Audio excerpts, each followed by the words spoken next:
Hi, this is Arsh. I am a music producer and I've been doing music my entire life, and it's great to be here. Music for me, I think, like I knew at a very young age, I wanted to do music, but I was into very extreme music. So we were in fifth or sixth grade. I think I was what, 10 or 11 years old? No, what? How old are you in sixth grade? 11 years old, I I think think. a little older. Yeah, like maybe 11 or 12. And a friend of ours called Varun Bhardwaj, his, uh, his brother had these cassettes of Metallica in his room. And I heard that this was just when Reload had come out. So this would be what, 97? Yeah, I was 10 years old. And I heard that give me fuel, give me fire, give me that, dan, dan, dan, dan, dan, dan, dan. So when I heard that, I was like, this is very cool. And like, you've never heard something like that, especially like if you're living in Delhi and that time this is pre-internet, pre any this is pre-internet. Like literally, I would say I did not have internet. I did not have any friends who were into this type of music, and what you're surrounded with is what you see on TV. So back then, at 10 years, when I heard that, it blew my mind, and like that's where I was like, this is amazing, and I've been obsessed with music and especially strange music ever since. Like, or at least what I perceive as strange. Like Metallica is not strange for anyone in the US, but as a 10-year-old, like that was like my intro to music, and I think that really sparked a wire which has never stopped actually. So is it safe to say Metallica is one of the biggest reasons why you got into music? When I was young, yes. I feel if you're a kid who doesn't fit in, right? Like, and you're not particularly into what other kids are like. For me, somehow, like I don't know why I'm just a weird dude. I feel so. Like Metallica was the first thing where I felt like this is not what other people listen to, and that for me was a big driving factor. So from there, like Metallica, and like in our school, I remember I saw Megadeth carved on this old desk, like, and I was like, this is a cool name, like, and I got the first cassette and I went to a cassette store. I'm like, bhaiya, ye aisa, ye kya? I took a name, I wrote in my pen book, and I'm like, I want this cassette. And unfortunately, I got Risk for the first time. But after that, like, like the whole metal spiral is so beautiful. Like, and when I was young, so from there it was like, let's say Metallica, Megadeth, Slayer, the older bands. And then like very like in like by the time I was 11 or 12, like before ninth grade, I was so majorly into like, let's say, death metal. So old school Emperor, old school I loved Cannibal Corpse. I don't know if I love the music. I do love the music now. But back then, even the fact that the imagery was so violent and so anti what everyone else was doing, that was a very big thing for me. And I think I was like when you're young, you don't have the words to say that you're a misfit or don't fit into normal people. But I knew I was that, and I kind of loved the music and culture of that. And back then, like, I remember I was into this. Then my friend Srijan now plays for Parikrama, and he's been like a lifelong friend partner for me. His Bua used to get him Slayer CDs, and we used to go to his place and listen to Slayer. Another friend of mine called Bacchus, and so between these three guys, I think I learned how to like pick up an instrument, start playing, and this was, let's say, seventh or eighth grade. So this was the starting. Yeah. So did you get any formal training in? No, I had no formal training at all in music. So, how I started learning music was I would get tapes and I was like, this is very cool. I want to make this sound. I had no idea how to do it. I went to my friend's Bacchus's house, and when I got the first guitar, I used to play with my thumb like this on the fretboard. I was like, jah, jah, jah, this seems pretty easy. And he was like, no, you play a chord like this, you do this. And I was like, oh. So I have to hold it from the other four fingers that I wasn't using. So that's how like I realized what it was. And I remember that his dad was a guitar player, a great guitar player, great musician, like Shankar Barua.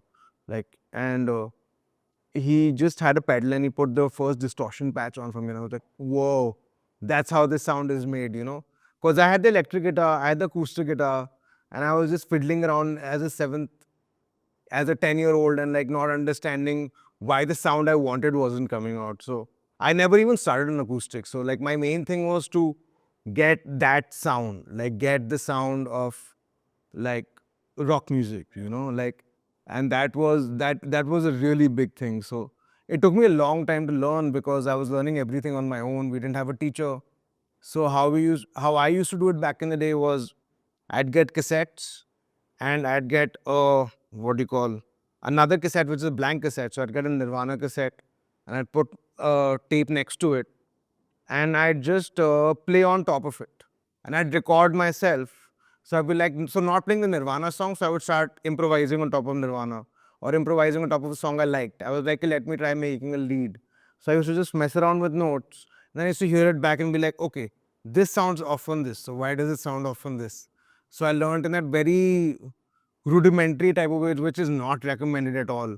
But like I spent 3 or 4 years like doing that for like 5, 6 hours a day, and that's how like so it was a very slow curve, but I think it helped me understand music in whatever way I understand it right now. Yeah. So, and did you start performing when you were in school? Yeah. So the first time we performed was in a band that me, Srijan, and Bacchus had formed. And the thing was, I had known Bacchus as this guy who was like good with poetry. He knew how to play guitar, and I at that time was just singing and like singing and writing lyrics and trying to figure out something. And I always wanted to just play my own songs. I never wanted to cover much. Like it was like, "Okay, let's do something, let's do something cool." And Srijan that time was a keyboardist. Like he hadn't even started the drums. So I was like, okay, let's meet up with this guy and figure something out. 2 weeks later, Srijan turns to the drums. And this is like what, eighth grade, ninth grade. And then he starts playing the drums. Bacchus is playing guitar. And I'm really bad at it. So like I just sing and like I don't think they like my singing for a while, but like I don't think anyone still likes my singing, but I still do it. And and I started picked up the bass to just accompany the band. So that was our first three piece. We started performing in school competitions and festivals by like let's say 10th grade, and we started winning a few. So you start getting a little more confident. And the cool thing about us was like we just played. I think like back then we were like what 12 or 13. We played 2, 3 covers. Everything else was songs we were coming up with, writing, and they were like Bacchus is a great songwriter. He still writes great music. Check out his band called the Belief Experiment in Canada, and like I started learning how to write music, and I started learning how to do something. Srijan was great at arranging, composing. He's such a tight drummer. Like by 10th grade, the guy was already killing it. So it was a great setup at that time. Yeah. So, and after school, Yeah. when college happened, Yeah. how did that transition happen? Did the older bandmates still stay on? So when school ended, I went into architecture college. I got into Venki's, I remember. And by that time, I had transitioned into being a really angsty 18-year-old. Like, very, very angsty. So I remember getting into eco honors, and I had gotten into eco honors. It wasn't like I was doing badly. But I went there and I was like, so they were like, so what is your name? Like, Arsh means. So I was like, it means infinity, because my parents hadn't thought of it. They were like, so infinitely what? Nice, caring. This was a teacher's thing. I'm like, infinitely irresponsible and decadent. Like I've been 18 and then I got a lecture from Venki. Ki, what type of a person are you? And I was this really angry guy and I got up and I was like, I'm not going to college. I left. So, was Venki also because, as far as I remember, Srijan Bhai is also. Yeah, he was also in Venki's. I got into eco, but I just didn't want to continue. It felt too much like school. Like for me, like school didn't feel that good. And maybe it felt that good. Like maybe I'm just a guy with issues when I was younger, right? Maybe I still have them. I don't know. But yeah, so I just didn't want to go to a place which felt like school. It was on the same road, same place. I wanted a change of scenery. And so architecture college was what it was because I wanted to go to music school, but the thing was I could play, I could write songs, but I had no formal training. So I'd applied to a couple of places we got through, but that's how it goes back in 2005, 2004. So I ended up going to architecture school, and plus like it was a little more in my headspace of art and architecture and like that type of space. So I landed up there and I started searching for new bands because like though we had a chemistry with Srijan and Bacchus back in the day, I was the person who was the youngest at that time. Not youngest, but the least trained like of the guys. So I wanted to write my own songs and do my own thing. So I started finding new people to maybe start working with. So that's when like the whole journey of finding people to play with was happening. And that took a good 2 years to find people to play with. Yeah. So, and when you moved the previous band sort of fizzled out. Yeah, it fizzled out. I think Srijan that time started. He went to Parikrama. He was doing well with them. Half Step Down was happening. Bacchus was doing his own music. I kept helping him out with his music, but he also had his bands. Equanor's first year of college, so everyone was into having a little bit of fun, doing a bit of partying, like, you know. And I was trying to figure out how to write songs and find people to play with. So, like, and in college, Abhishek was my classmate. So, like, Abhishek and me are in the same class. Abhishek is Curtain Blue, circus singer. And Abhinav was a junior. And I found Anshul, our drummer, on back then pre Facebook on Orkut. And he written, I am a drummer, I want to play. And I had terrible luck with drummers at that point in time. Because Srijan was this great drummer I played with. And everybody else I played with wasn't just up to the mark and wasn't up to, like, you know, getting the chops into order. And I was like, this is not going to work out. I found Anshul, and Anshul was like, this really nice guy. Like, you know, imagine like this really nice guy. And he didn't know what the music I was into at that point in time. He was much more into the Hindi band type of situation, but he was very interested. And like that, for me, that was the main thing. It doesn't matter if you're like good, it matters if you're interested, you know, like, and yeah, so that was the bare bones beginning of that band. Before that, I had another band before this happened, which was with uh, me, Nikhil Call from Frame by Frame, if you've heard of him. Frame by Frame is a great act, right? Uh, what do you call Bacchus and another drummer which we had, who was a friend of ours called Abhishek. So this lasted for a bit, and that was a really weird band because everyone was a songwriter. So everyone was like, okay, so you're gonna play your songs, and then you'll play guitar and sing your songs. Then I'll play guitar and sing my songs, and then you play guitar and sing your songs. So it really, like, imagine the weirdest band ever. It was really fun. It was a good experience. But after that, I was like, let's try to find some people, get serious, like, you know, figure something out. Yeah. So since you've already mentioned Circus, Yeah. how was it? Because as I remember it, that band just grew. Yeah. And in that generation, I think that was one of the biggest bands. Yeah. So how did that go about? So for the circus, it was like, I think there was a lot of camaraderie in the architecture college that we were in. So Abhishek and me were we were studying together. Abhinav was from my school. He was my junior. Abhishek and Anshul like knew each other from back in school. So all of us like we used to meet, and I was like, okay, like, let's not do covers. Let's figure out playing music. Abhinav was already very good. He was with a band called B.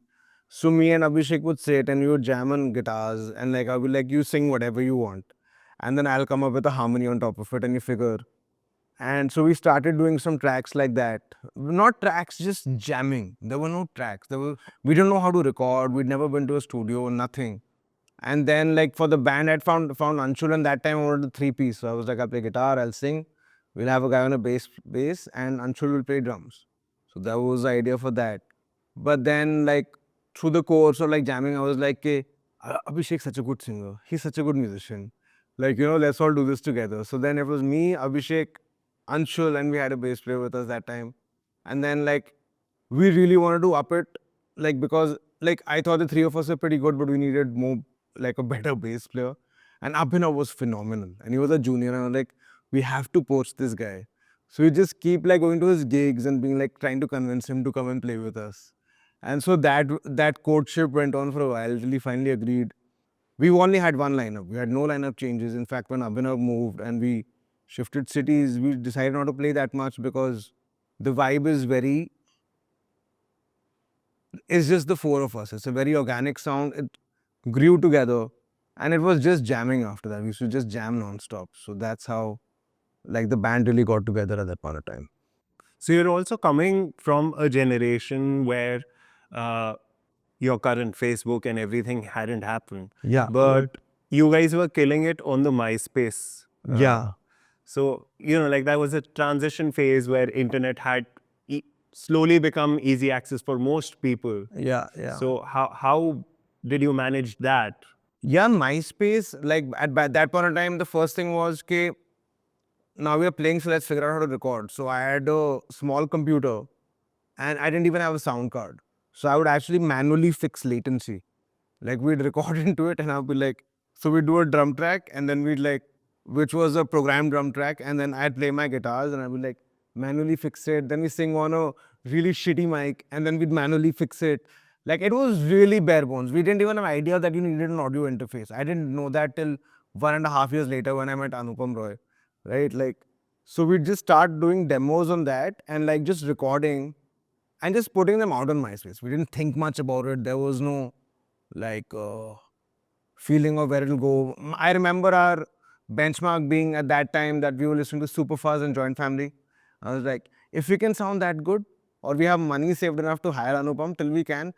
And these guys, I remember at some point Superfuzz was getting 20 or 30 plays a day. I was like, my ambition in life is to get 20 plays a day, and I'm set.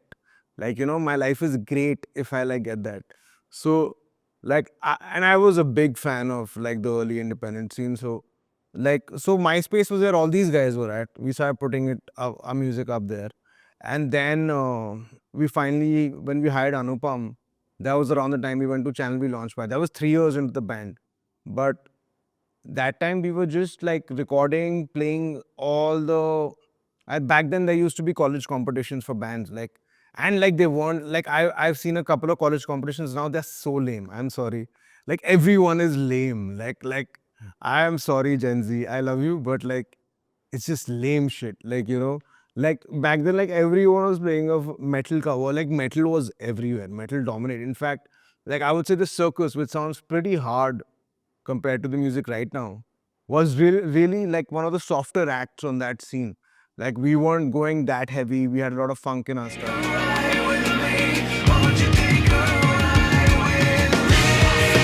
Very experimental, weird sounds because we like to get high together. So it was fun to like have like tiki tiki tiki tiki chalo ye gaane mein dal do.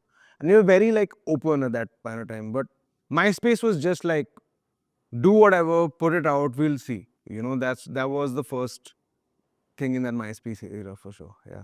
And since you mentioned Launchpad, Yeah. how was that experience? So Launchpad was 2009, I think.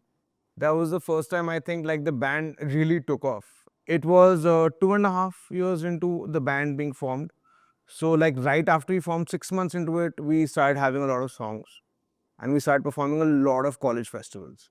And college festivals, we weren't playing like, we weren't getting paid. We were doing college competitions. So our aim was to go there, try to win, save some money, like use it for recording, buy gear, like, you know, that type of thing.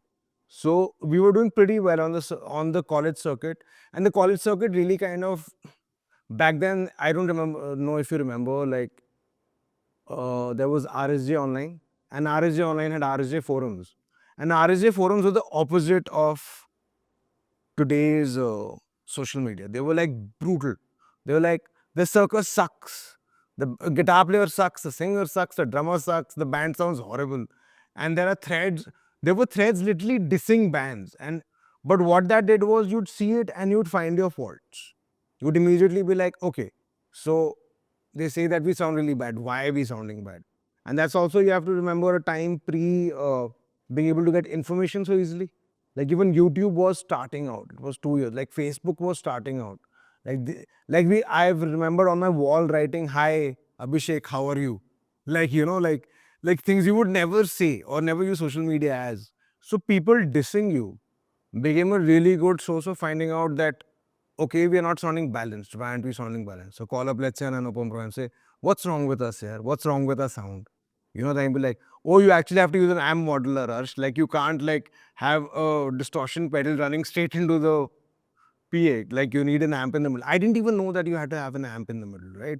So just doing that circuit of even college festivals, and college festivals also used to be talked about on RJ Online Forum. So the first 6 months, I thought we were pretty good players. But like that circuit of losing a lot of competitions, figuring out what's wrong with us, helped us like get good very quickly. Like I thought, like, you know, it helped us like really step up the game of being a tight band, having a tight sound, figuring, okay, that's what a PA is, that's what sound is, that's what how drum kits need to be mic. Like, you know, that time I remember Manu had offered us our first gig in 2007. then Anupam Roy, then people like Anupam, Sidhu, and like like the guys who were doing the sound engineering back in that day, like, and they were out. Anupam was always busy. Anupam is such a great guy. He's just like this open, like, talking about how you need to get your sound right. So these guys, even Keshav was working with Anupam at that time.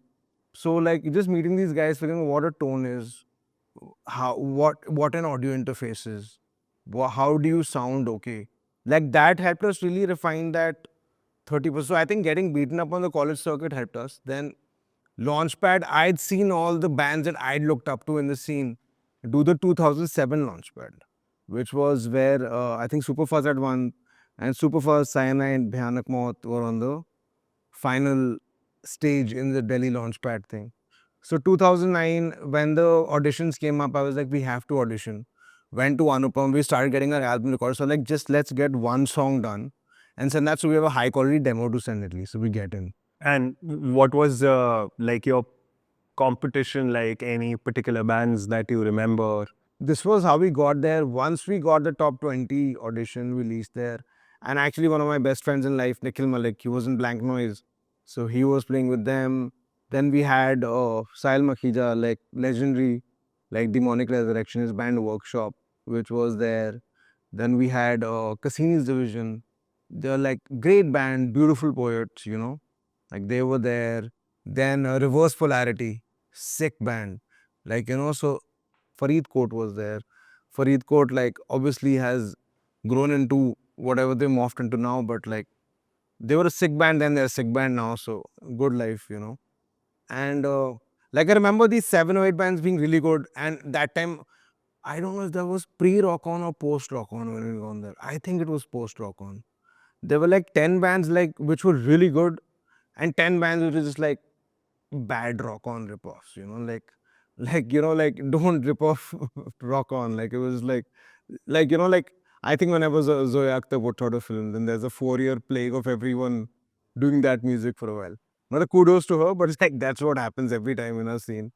So rock on had come out, and these guys, there were just 10 rock on bands and 10 great bands. So it was very, very interesting. Yeah. Any particular bands from that time Yeah. who you remember, like not Launchpad, but otherwise? For me, like I thought, like I got inspired by a lot of bands at that time. So like if I had to, because so how I got into, like once I started realizing that I liked rock music, I was like, okay, how do I figure out what is the rock music scene that's going on here? So for me, the main resource of finding anything about rock music was Rock Street Journal. Yeah. Everything was RSJ. This is like, and especially when you're talking about 96, 97 and growing up from that time to like, so I would follow all of their magazines. I would get each of their CDs.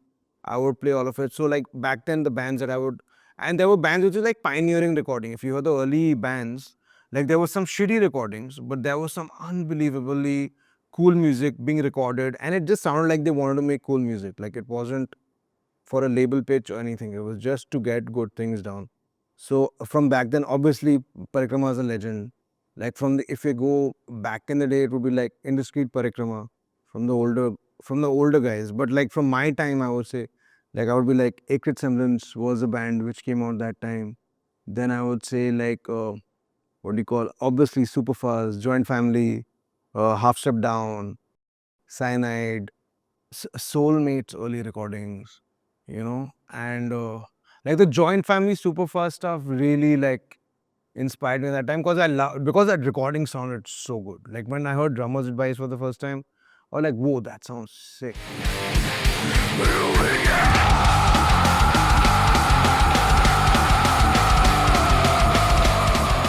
Like, this sounds like the way music sounds like from the bands I hear from abroad, and that was obviously kudos to Anupam Roy, like who was definitely the first guy who made metal bands put on an amp at the end of the chain. I was like, just don't record directly without an amp modeler, So, like, yeah, like that was a really inspiring time, and also it was a great time to kind of see where everyone was, Yeah. and like kind of see what you could do, like So there were a lot of bands, yeah. Like from that time, before 2010, I would even be like early Hydrogen, like that was very inspiring. You know, early, so much stuff. I'm feeling I'm doing injustice to the number of bands I could actually mention because I used to go and just have a lookout for all these gigs. Like even like old Mother Jane, like all the slightly rock heavier bands, especially There's because them clones. them clones was legendary. Like them clones again, like cause they got the recordings right, man. Like for me, like I think those early 4 years was all about bands who sounded great and didn't. Like I don't think I was that much. Like the music was definitely something, but whether it sounded great was another thing. And there was this new wave of bands which were like suddenly sounding great on CD. Like Indian music didn't sound that good till that point in time. Even like Pentagram, they sounded so good. Like like that before the album before It's Okay, It's All Good was a ridiculous record. Like that pure electronica type of really glitched out vibe. Like slightly not rock, but very interesting. There were a bunch of really even Sharon Funk, their old their first two records, like really, really good stuff. So, and while all of this was happening, fuzz culture happened. That happened much later. That happened much later. Yeah. So, Circus stayed on till when? And Circus, like in on books, it's still on. okay, Like we're all great friends, and like it's been a long time. But I would say we were very active till let's say 2016, 17, till we put our third record out. So the first record was From Space, which came out in 2010. Then we put out this EP called Sheep EP, which was just like that was a take on everybody. They're like we're in a country full of sheep, so we had a bunch of corporate guys on the cover and we put them on this farm, and that was the cover for that record. Like like just sheep. And then we had this record called Bats. That's my favorite record.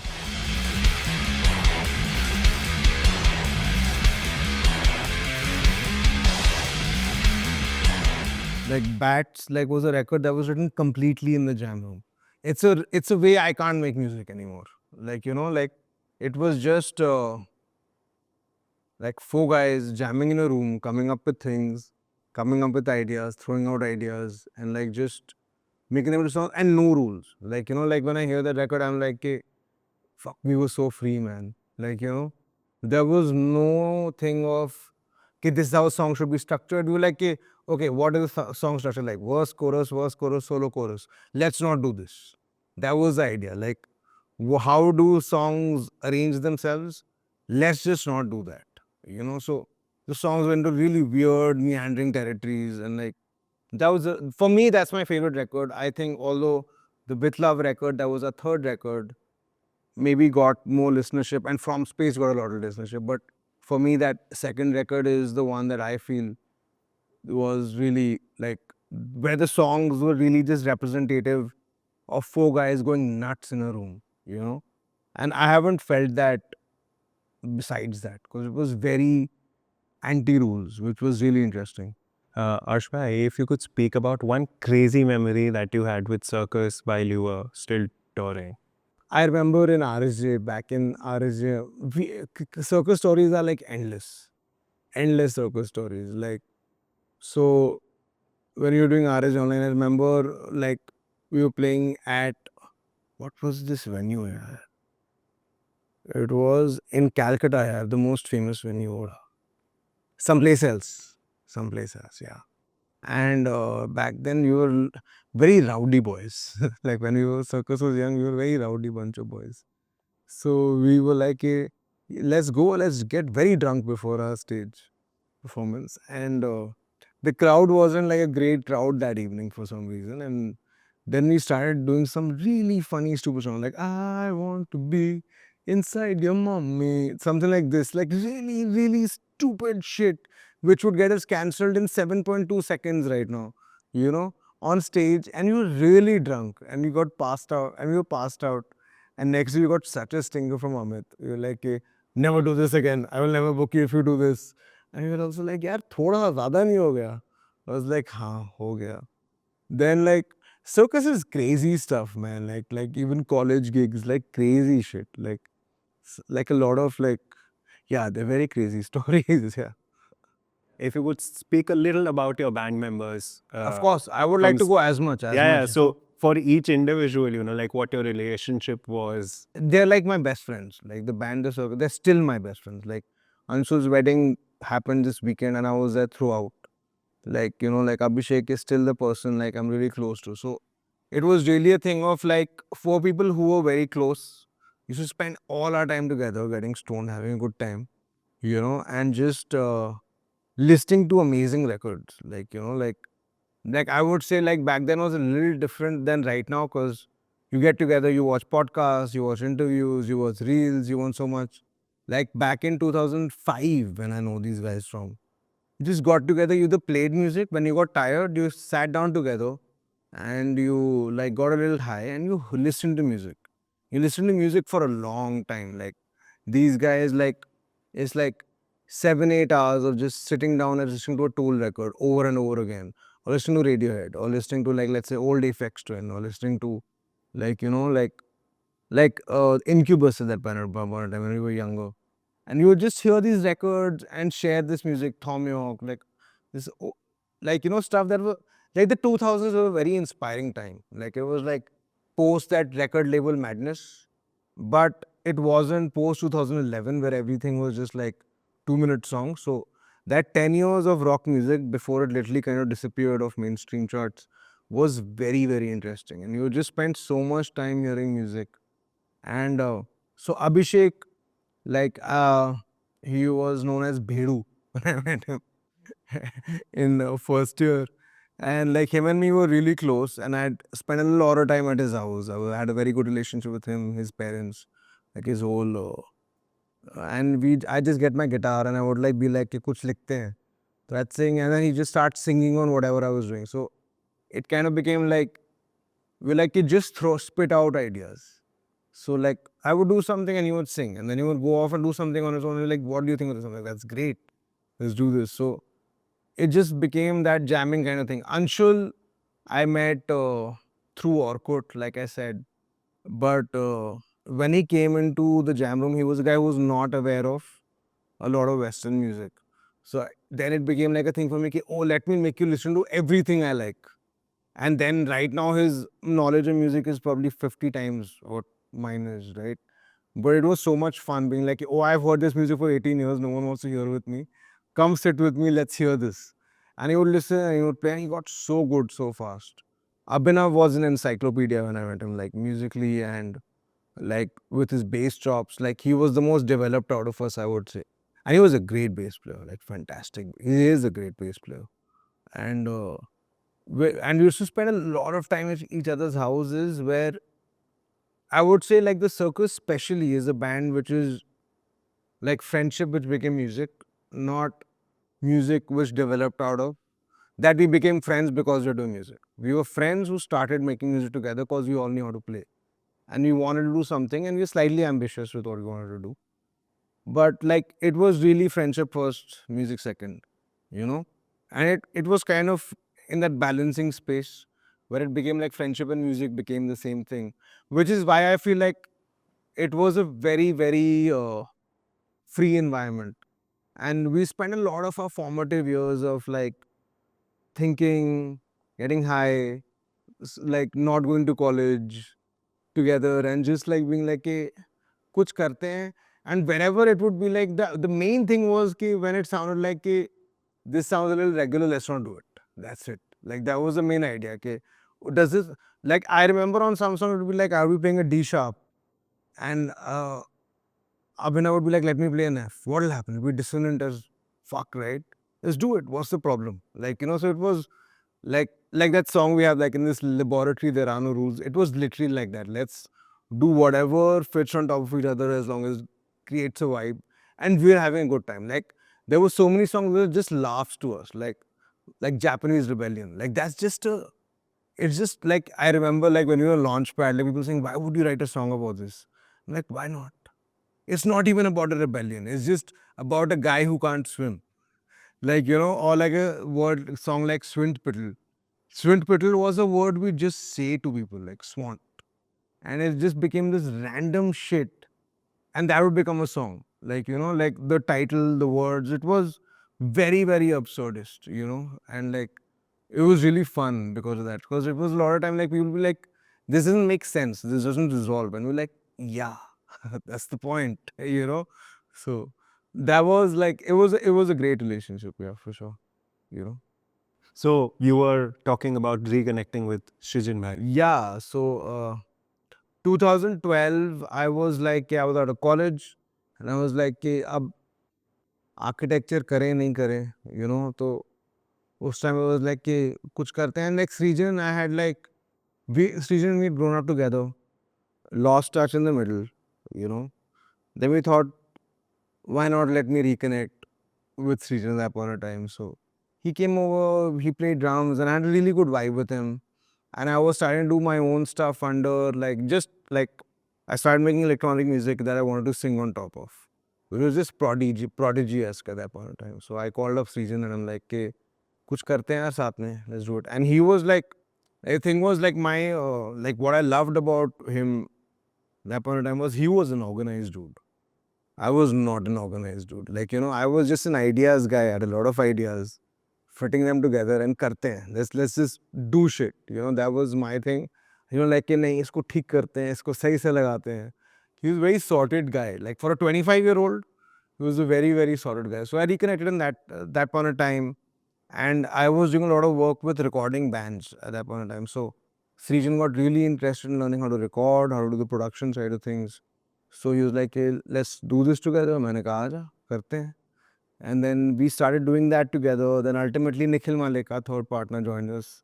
And he was an amazing composer. So the three of us spent the next 7 or 8 years of our life running Studio Fuzz and Fuzz Culture. Like, yeah, and that was a good time to start things, yeah. So just a quick follow-up question. You said you were already recording bands. Yeah. Did you learn that or that just happened? Honestly, I have never learned anything. So basically, it's always like, for me, it's always problem solving. So like for me, my learning was I wanted to make music.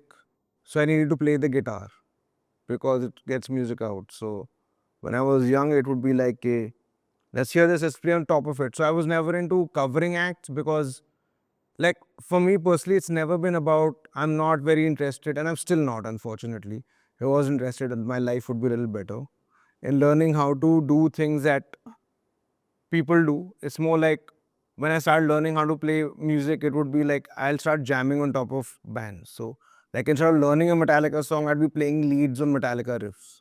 Instead of like, so figuring out, okay, what can I do around it? How can I add to the sound?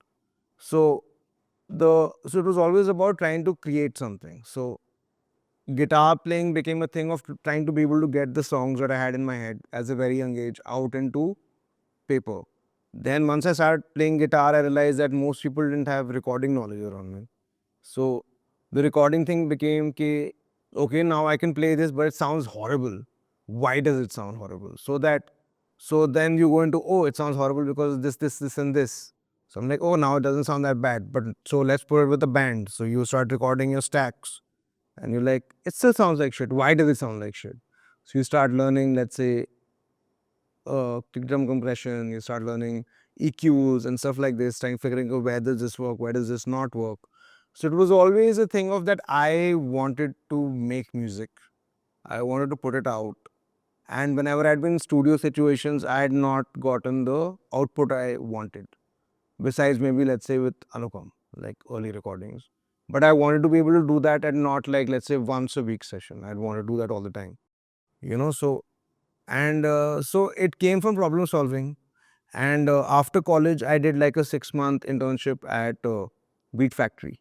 Beat Factory was an With Ananda. Cyber Basu. Yeah, Saibal Basu and like Gaurav, like, you know, so that was really informative in helping me know that, like, I wasn't a better engineer when I came out, but it helped me know that guitar baja rahe ho to don't let it cover up the drum, let the kicks come out, let the snare come out. But then he really helped us show that this is how you can curve it, this is how you can sculpt it.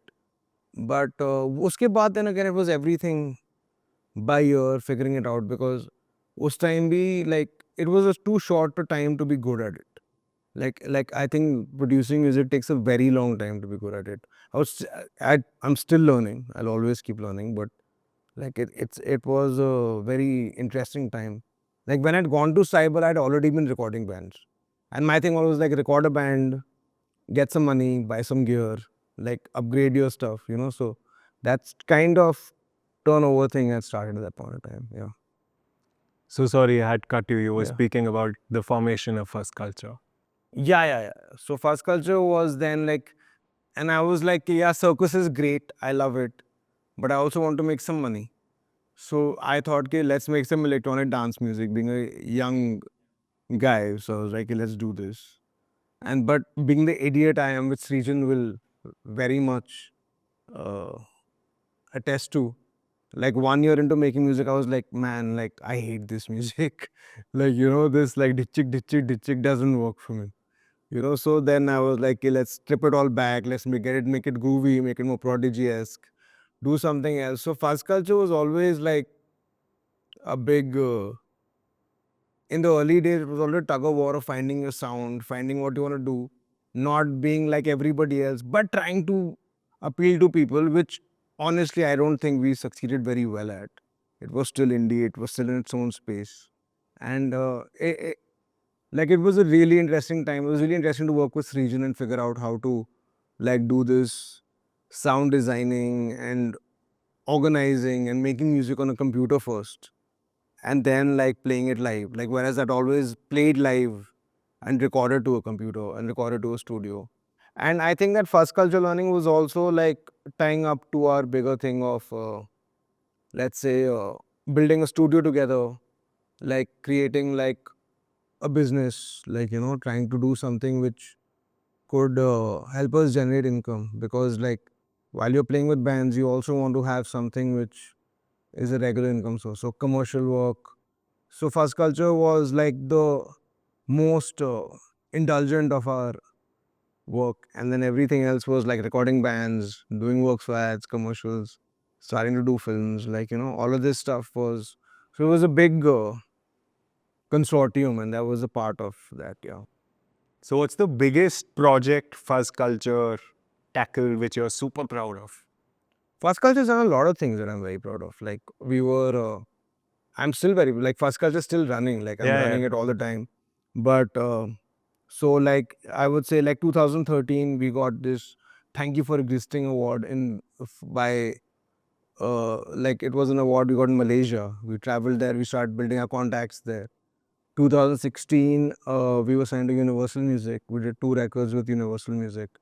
Then while we were signed to them, we were doing a lot of international shows. We did Music Matters.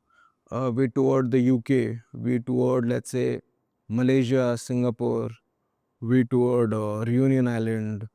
So we did Dubai, the Middle East. We did a bunch of shows. So, like with Fast Culture, we really traveled the world. After that, like Srijan and me, like when we went to Bombay, we had a bit of a parting.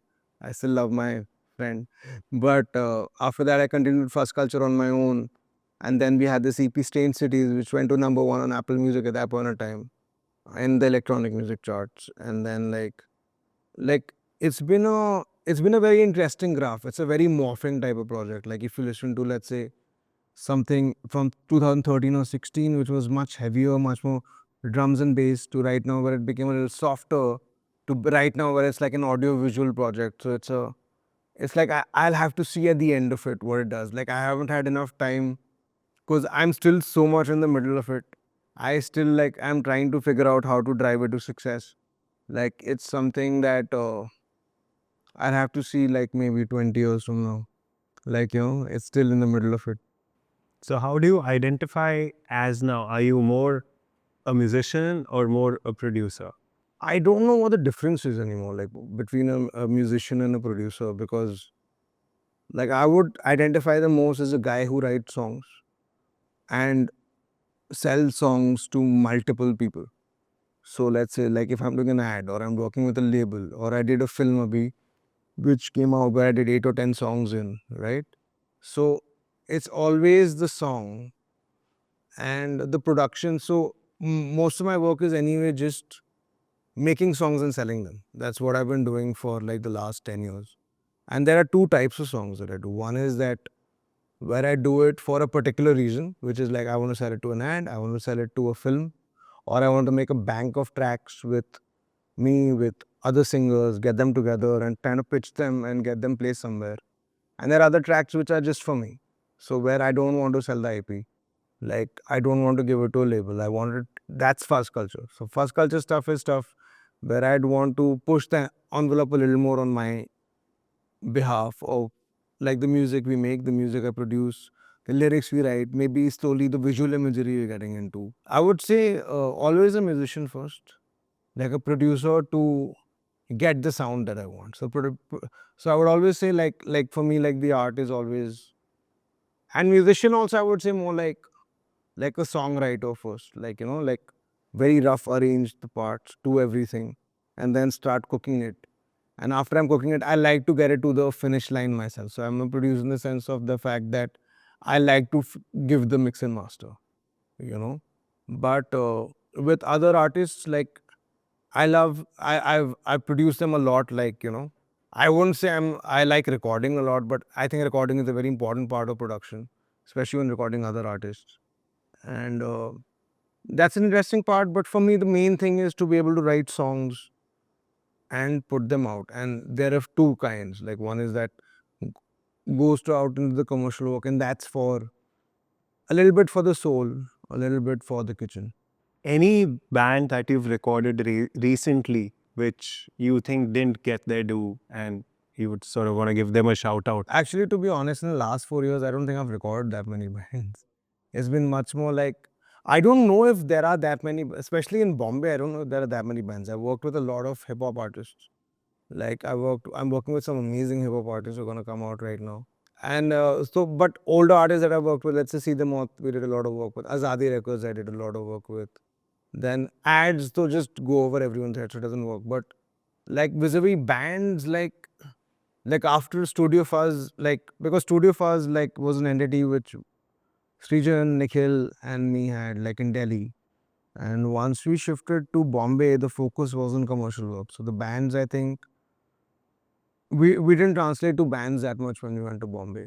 And also because like in Bombay, the work I'm doing is much more production heavy, sound heavy. And like, so either it's for a film, it's background score, or it's like for an artist in the sense like it's not a band anymore. It's like Yeah. the way, like I work with a bunch of labels now. So it's like they'll give me an artist or a singer and they're like, "Okay, can you produce a song? Can you make a song for her or him?" So it's like you do everything. So you are the band, so it's not the thing of like I've actually not been in a jam room with, no, I am in a jam room with a drummer when we rehearse for gigs. But like that whole thing of like that four-piece band working together is not that prominent anymore, I would say. Like at least in Bombay, I don't see it that much. Maybe in Delhi, it's a little more.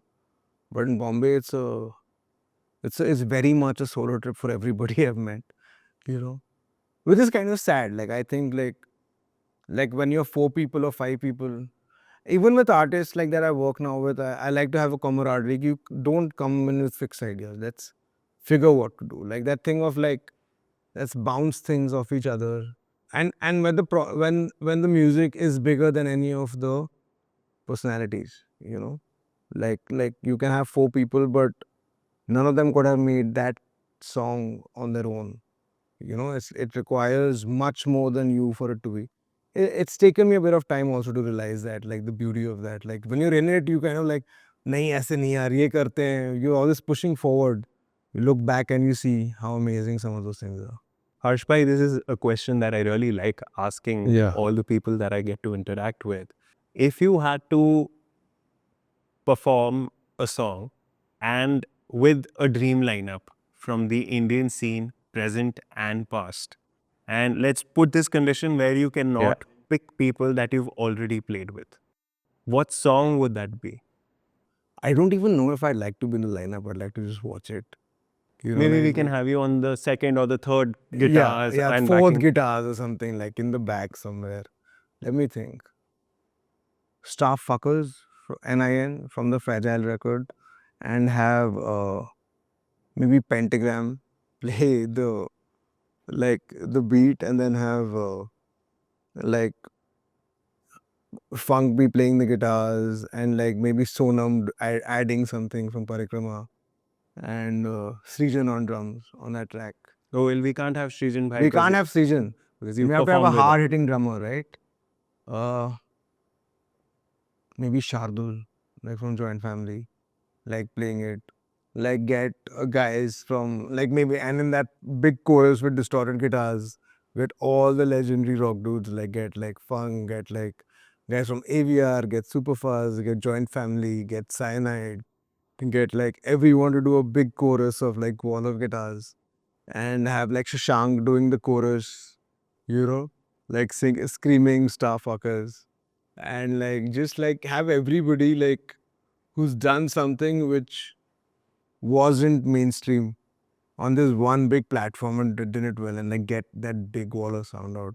That's what I would love to see. I would like to just watch that. I don't even know if I want to be on stage. 5 bands from the past Indian scene Yeah. that you would like to the current generation to know about, Oh man. or maybe more. Superfuzz, Indigo Children, both of Sanchal bands. Great. Sanchal Rufus and like Aditya, like the initial lineup. Then even Indigo Children, Joint Family, Old Cyanide, Old Half Step Down. I'd say and Nikhil's bands, yeah, like Blank Noise, Before Parvaz, like the stuff that Nikhil Malik used to do. Then I would say Frame by Frame, like a Curtain Blue, amazing. Like, you know, then, but Curtain Blue, Frame by Frame are still active. So then I would say older bands, I would say Parikrama, Indian Ocean, Soulmate, Acrid Semblance, Demonic Resurrection, yeah, uh, like especially in my time, I would say the bands that were really big for me when I was young would be like especially the super first Joint Family stuff when I was growing up.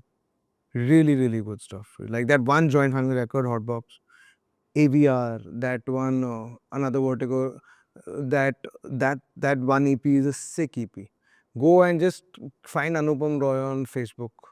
Tell him show me the artists he recorded in that 3 year period, and hear all of them. Great, great stuff. Old Bhayanak Moth, Scribe, you know. I'm asking this question just because it's in the news. Daljit Dosanjh and Coldplay tickets were like madness. What's your take on that? I think it's really ridiculous that we are all scurrying for these. It's just so cheap. Don't just buy cold. Don't look like, you know. It's just insane that we have money to spend lakhs on Coldplay and Diljit Dosanjh when insane artists are playing next to you.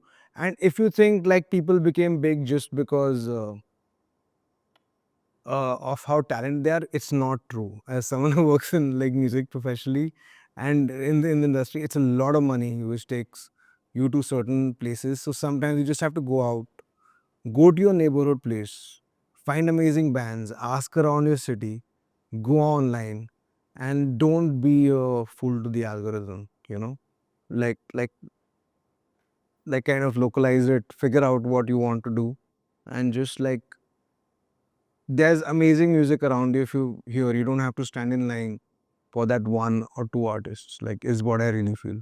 So there are a lot of people, like who are behind the scene, Yeah. who really contribute to Yeah. to bands or musicians becoming who they are. Yeah. These could be sound engineers, light engineers, stage techs, photographers, videographers. Yeah. Would you like to mention a few who played an important role in your journey? For my journey, there's a lot of people who managed me and managed my like our career, and like who've been a part of that entire thing were very important. So I would say Shashwat Gupta, Anupam Roy in the starting, who were managing us. Like then I'll first just go through all the managers we've Yeah. had. Then Ritnika Nayan from MGMH, she's always helped us out a lot. Then Rishu Singh, he's no more. He did a lot with Fast Culture in the initial years of putting us out there. Then I would say after Rishu, I would say even like 4x4 experiences who manage Fast Culture, then Sabhi Srivastav and Arpan who are managing Fast Culture right now. Like they just handle everything day to day. Sound wise, like Pritesh Prabhu, Anupam Roy, like Anshuman, then like Sidhu, like so many people over the years, like who've just been such an important part of just setting the whole thing up, you know. We've always had like management and sound and lights has kind of been like on ground, but like yeah, like management and sound has played a huge part in our life. Shazni Acharya, she used to manage Fuzz in 2013-14. Uh, Blue Tree, Karan Mehta, Odipan, like you know, like just like this. Odipan is not behind the scenes at all, but like you know, Blue Tree is doing an amazing job with bands, and like the amount they like these are all the people who helped like Ashwin Sharma back in the day. Like he used to manage a circus for a bit. The Blue Trees managed Circus, MGMH. Like and these guys have really helped like take like ideas and put them out in front of people. Some venues that you remember from your heydays Yeah, as a band, yeah. which are still there, aren't there, which contributed to the scene?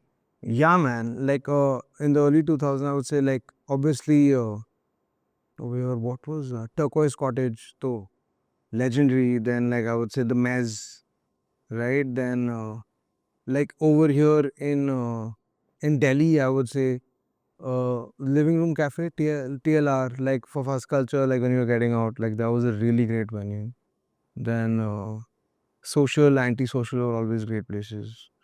But like some of the craziest memories I have are from the Mez and this Turquoise Cottage back in the day. And a lot of venues have come and gone, but these ones like have a very solid imprint on your mind, you know. Socials, anti-socials, Blue Frog, man. Like we did so much at Blue Frog. The amount of like music I've played with the Circus and Fast Culture both at all the Blue Frogs is ridiculous. Like the fact that we barely have them, like it's just very sad now. Like to not have like venues that are dedicated music and all of these things like had a culture for just going there for the music. Like right now I would say even Summer House, again, good memories here. Like Out of the Box used to be here, that we used to have shows here, which was very interesting at that point of time. But yeah, this is like Delhi, Bombay, like off the top of my head. High Spirits in Pune, always like always had a great crowd. Then Shillong, there were a couple of venues. Calcutta, like I just sometimes have a bad memory, but like these are the ones that really have a long lasting impression, you know. So one last question. Yeah, You've seen both times, and since while we were speaking, you spoke about cassettes and how you would yeah, record on yeah, that, yeah, and you know, like how we didn't have open access to yeah, any and every music. You yeah, know, you would actually pay, get a cassette or yeah, a CD. yeah, To now, where you know, like you buy a monthly subscription, yeah, and most of the times you're listening to music on shuffle. yeah. Uh, Pros and cons, or which era do you enjoy or appreciate more? I think monthly subscription for music will ultimately destroy all music. Like it is the worst thing you can have because you have to understand like the entire Spotify model and the entire Facebook model has been freemium throughout, which is that they have given you something for free or barely anything in the hope of getting maximum acquisition of customers. And they are selling this growth story to the investors to get their money, right? And now what's happening is like Google, Facebook are reaching saturation in the sense that they have infiltrated the entire internet market. Whatever's there on the anyone who has access to internet has access to these. Spotify is trying to get there. They're trying to get there. But when you make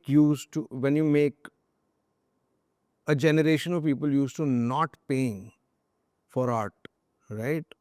They will not pay for it now. You know, the fact that I had to spend 500 bucks to get 12 songs made those 12 songs very valuable. Which is not to say that today's music is unbelievable. We have some of the best guitar players, singers, artists in the world. Like we complain about like how much Spotify pays us. Like let's be honest, it can't pay us because the consumer has gone used to not even wanting to pay $150 a month. I've had people like when they complain about like Netflix, like कि यार 600 रुपए नहीं देने. Like this is the entire library of music or film out there. This is the entire everything that was created is for you for $350. People would pay like for $350, you would get 8 songs. You would get one DVD for rent for one day. You know, and film still is such a high the budget thing is still pretty big. So you have spectacle in film. In music, like you don't like, for example, like a recording budget for a record 30 years ago would be in the millions. Like it would be very expensive. Whereas all of us can make great music at home. And you know what that does is like it democratizes the process. But the fact that all of us have access, so there are way more musicians, which is good. It's a good thing. But the flip side of the democratization is the fact that there are too many musicians. Too many musicians is oversupply. Now you have oversupply into a field which is used to not paying for what you're supplying. So that is driving down your cost even more. Like Spotify has something like 100,000 songs uploaded a month. So per stream, your average is coming down because the consumer is not paying more. And now, let's say when the internet really broke music, which was like the Napster time, where Lars Ulrich was right. I will say it very honestly. I was like, Lars Ulrich was right about Napster, that you can't have people buying shit for free, because when you buy shit for free, you've already lowered your price. And as we are seeing, like all of these platforms are having a very tough time getting people to pay more. And the point is, like, you're in an industry where we had way less musicians getting paid out of a much higher per song royalty to way more musicians being paid much lesser for the entire library of music. So what's happening now is like all of the playlists are bought, all of your main pages are bought. For example, even real estate is bought. We think that we'll have more access because of the internet.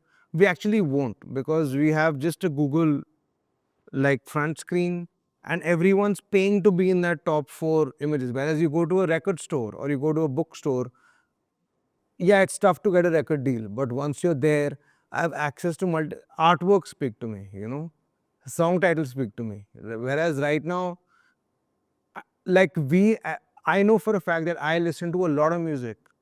I don't remember the name of the artist I love. Like right now, when I was saying I would love to mention a lot of electronic artists, I'll be honest, I couldn't remember the names because I myself am using the consumer culture of today. And I really think it has, what it's going to do is make a lot of poor musicians and some very rich musicians. But the thing where you had the middle sized band, like let's say a Dillinger Escape Plan, or let's say like someone who's not mainstream but is doing cool things, that is being destroyed. I was hearing the Sony CEO like talk about this in this Bloomberg conversation, where he was like, the problem with music today is that we're all trying to crack the algorithm. So we're on Spotify, we're on YouTube. So even artists are trying to crack the algorithm, how to get into recommended, how to get an editorial playlist, how to get into this like nonsense of AI recommending it to more people, right? So what's happening is that people have, if you see YouTube, people have started decoding the algo. Yeah. So when you decode the algo, I start writing based on what will get me recommended more to be able to reach your home feed. Now what that's doing is that there is way more homogeneous music. Like, like, like if you hear Slash, or even if you, let's say, hear any of our older bands, like in India, the way a guy touches the guitar is different. Every player has a personality. And when you're all trying to fit in playlists, we are actually trying to rid ourselves of personality to be able to fit the algorithm to crack the person. So in fact, you're hearing like people sound more like genres. Like, so metal, like you hear top 20 new metal, it'll sound like what it is. You'll see experimental music. It'll sound like experimental music. It's not supposed to. Like, you're not supposed to be different. Or you hear like, so everyone's trying to be a genre and get into a playlist. So even artists have started molding themselves around algorithms. It's too, so I really feel it's a very high pressure, very toxic, and not toxic is just the incorrect word. It's such a Gen Z word. But it really doesn't make economic sense. I really don't think so. Like, you can't have, and what it's done, I feel, to a normal person is they don't value music that much. Like, they value stars. So that is why there is a Diljit Dosanjh and Coldplay mania, because they're stars before they're musicians, right? So when you're into stardom, you're not into music. Music is much more transcendental than, let's say, stardom. So, like, so this people are paying too less, and I really don't think music should be so cheap. It's very, very valuable, and like it's a demand supply issue. Like, on one hand, you have democratization; everyone can get their ideas across. On the other hand, the more people that stand in the line, the lesser per unit cost is. So it's just like it's this weird space we're finding ourselves in. Like, honestly, I really feel, yes, it's easier for you to get your music out. I think it's much more expensive for your song to have any impact. Like, if I see marketing budgets for right now, what artists are doing, I think they're huge marketing budgets, much more than they were 10 years ago, because it's so much more expensive to permeate markets. Like, whereas back in the day, you could get on radio, you could get on TV, get a paper ad, and you're done. Like, the marketing was simpler. The process of getting a deal was tougher, but after that, the process of becoming successful was easier. Right now, the amount you need to be successful, I don't even know if it pays you back. Like, so you're getting paid back in maybe merch deals or like collaterals, but not directly through your music. Everyone's like the fact that like even platforms like Instagram, like memes or products have to be sold for people to buy your stuff. Your music is literally unmonetizable. It needs to be much more expensive. 5 musicians that you think should be featured on this series? Yeah, I think Abhishek Bhatia, Curtain Blue for sure. Like, long story, he had a varied and amazing life. So him, I think, like from my generation, like even let's say Nikhil Kaul, Frame by Frame, been into music for so long, done so many cool things with it. I'll put both my Studio First partners in this together, but that's one person. So Nikhil and Srijan for sure. Like like long time they've been in this. I would say maybe even Rufus. He's seen a long. It's been a long crazy life for him also in the scene forever. And I would say from Bombay, if you want to get some people down, like get Pratika, get get some of the rap boys. Like Delhi, you can do See Them What, Bloody Word. Like these guys who really like undying, like just legends. Like, and like I'm just talking on the top of my head from people who've had a long life in this. There are amazing musicians who've had 2, 3 year lives in this, but like 17, 18 year lives is slightly different. Yeah. Thank you, Arsh bhai. Thank you so much for taking out the time and speaking with us. It was amazing. I hope you had a good time, and like I'm looking forward to this. Thank you.